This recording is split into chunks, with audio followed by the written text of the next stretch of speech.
हिंदू धर्मामध्ये श्रावण महिना हा अत्यंत पवित्र आणि भक्तीचा मानला जातो.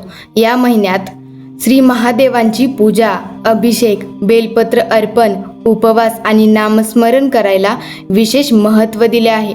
पण तुम्हाला माहिती आहे का, भगवान शिवांना श्रावण महिनाच इतका का प्रिय आहे? श्रावण महिन्याची सुरुवात कशी झाली आणि या महिन्यात शिवलिंगावर पाणी अर्पण करण्यामागे नेमकं काय रहस्य आहे? आज आपण श्रावण महिन्याशी संबंधित एक सुंदर आणि पौराणिक कथा आणि त्यामागचं धार्मिक महत्त्व जाणून घेणार आहोत. समुद्रमंथन आणि विषाची कथा. पौराणिक कथेनुसार एकदा देव आणि असुरांनी मिळून समुद्रमंथन करण्याचा निर्णय घेतला. समुद्रमंथनातून अनेक मौल्यवान गोष्टी बाहेर येऊ लागल्या, पण त्याच वेळी एक अत्यंत भयंकर विष बाहेर आले. त्या विषाचे नाव होते हलाहल. हे विष इतके शक्तिशाली होते की त्याच्या प्रभावामुळे संपूर्ण सृष्टी धोक्यात आली. हे विष इतके शक्तिशाली होते की त्याच्या प्रभावामुळे संपूर्ण सृष्टी धोक्यात आली. देव घाबरले, असुरही घाबरले. संपूर्ण विश्वामध्ये भीतीचं वातावरण निर्माण झालं. शेवटी सर्वजण श्री महादेवांकडे गेले आणि त्यांनी सृष्टीचे रक्षण करण्याची विनंती केली. भगवान शिवांनी सृष्टी वाचवण्यासाठी ते भयंकर विष स्वतः प्राशन केले, पण माता पार्वतीने ते विष त्यांच्या कंठातच थांबवले. त्यामुळे भगवान शिवांचा कंठ खूप निळा झाला आणि त्यांना निळकंठ हेही नाव मिळाले. पण विषाचा प्रभाव एवढा तीव्र होता, भगवान शिवांच्या शरीरात उष्णता निर्माण झाली.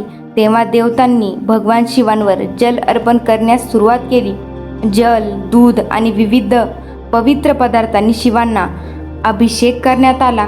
अशी श्रद्धा आहे की या अभिषेकामुळे भगवान शिवांच्या शरीरातील विषाची उष्णता शांत झाली आणि म्हणूनच श्रावण महिन्यात भगवान शिवांना जल अर्पण करण्याची परंपरा विशेष मानली जाते. श्रावण महिन्याचं नाव कसं पडलं?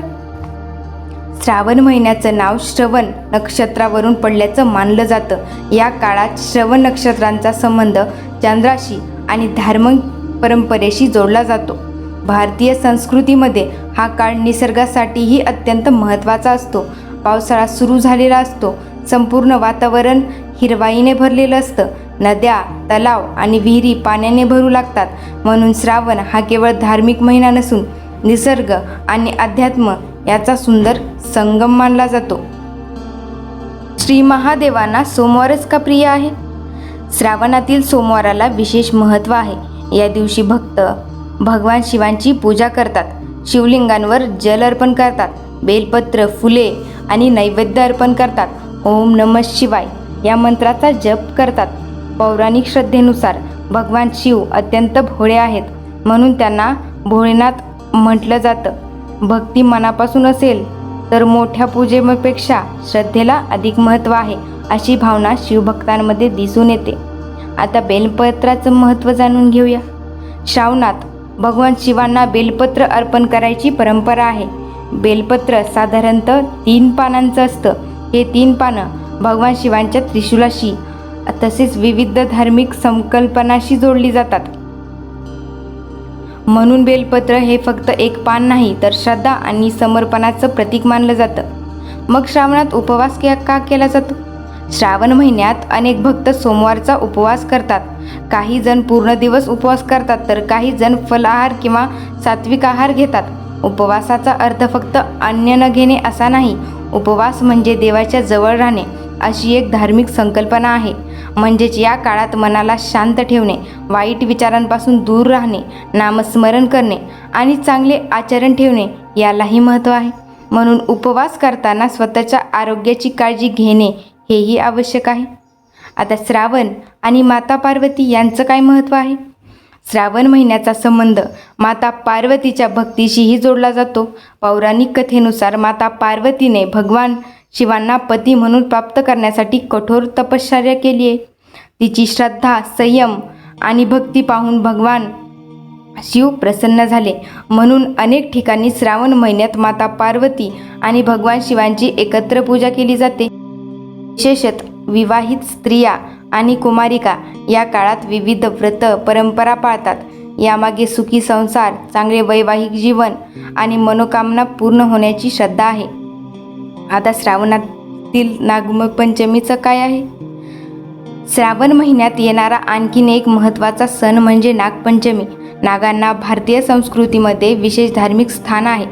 भगवान शिवांच्या गळ्यात नागाचे स्थान असल्यामुळे नागपंचमीचा संबंध शिवभक्तांशीही जोडला जातो.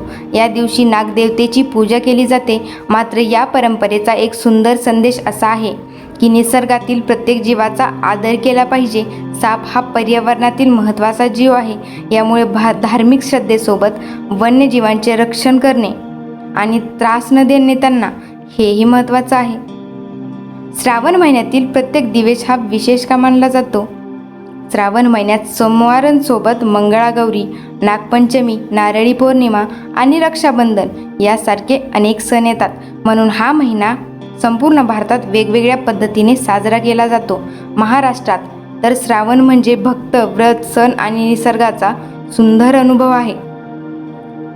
पहाटे मंदिरातील घंटानाद, शिवलिंगावर होणारा अभिषेक, हर हर महादेवचा जयघोष, हिरवाईने भरलेली शेती आणि पावसाचा सरी, हे सगळं वातावरण मनाला एक वेगळी शांतता देतं. तर श्रावणाचा खरा संदेश काय आहे? श्रावण महिना आपल्याला केवळ पूजा करण्याचा संदेश देत नाही, तो आपल्याला संयम, श्रद्धा, सेवा आणि आत्मचिंतन शिकवतो. श्रावण आला की आपण मंदिरात जातो, शिवलिंगांवर जल अर्पण करतो, बेलपत्र वाहतो, उपवास करतो आणि चांगले विचार ठेवतो. यासोबतच जर आपण मनातील अहंकार, राग, मत्सर आणि नकारात्मकता कमी करण्याचा प्रयत्न केला तर कदाचित तीच भगवान शिवांची खरी पूजा ठरेल. कारण देवाला फक्त मंदिरात शोधण्यापेक्षा आपल्या चांगल्या कर्मांमध्ये, आपल्या वागण्यात आणि आपल्या मनाच्या शुद्धतेमध्ये देव शोधणं अधिक सुंदर आहे. म्हणून या श्रावणात भगवान शिवांकडे एकच प्रार्थना करा, हे महादेव, माझ्या आयुष्यातील अडचणी दूर करण्यापेक्षा त्या अडचणींना सामोरे जाण्याची मला शक्ती द्या.